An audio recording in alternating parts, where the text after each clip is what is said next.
When is the best time to top up your CPF? This video is not to convince you to top up your CPF. It's a decision for you to make, but I'm going to share with you my personal opinion on when is the best time to top up your CPF. Welcome to my channel. If you're new here, I've created many videos to shorten the learning curve on CPF's concept and strategies. Hit the like and subscribe button if you find my content useful. Before we tackle this question, you need to ask yourself if you are convinced of the strategy to top up your CPF to build a safety net and grow your wealth. And also that you are willing to accept the risks that comes along with this strategy, such as policy changes and illiquidity of funds till at least the age of 55. The CPF strategy is not a get-rich-quick one, and it's going to be a long but rewarding journey. If your answer is a resounding yes, and you have no doubts that eventually you will be topping up your CPF, then in my opinion, it's best to start now, especially if you're young, in your 20s or 30s. You can watch the video above to learn more about my CPF strategy. By topping up early, you can stretch your dollar. The same dollar that you'll be topping up to your CPF will earn more interest.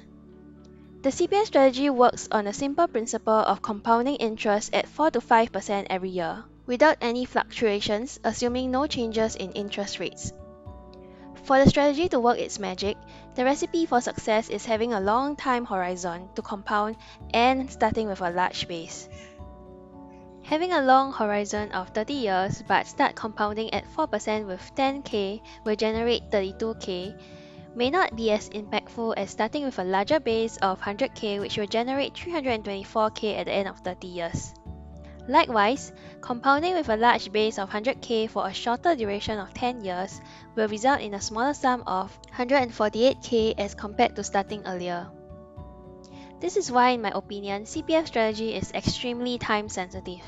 I would rather top up to my CPF early and max out special and MediSave accounts to full retirement sum (FRS) and basic healthcare sum (BHS) limits instead of doing it later.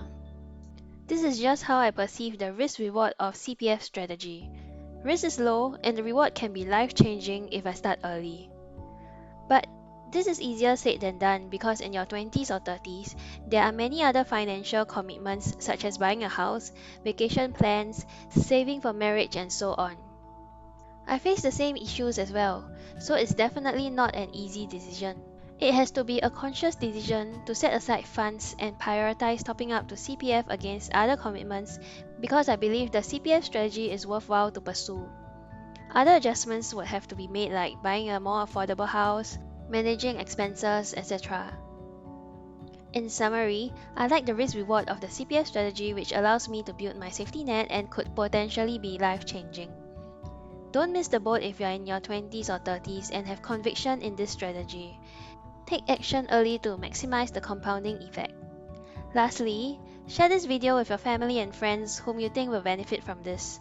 Thanks for watching. Remember to click the like and subscribe button. See you!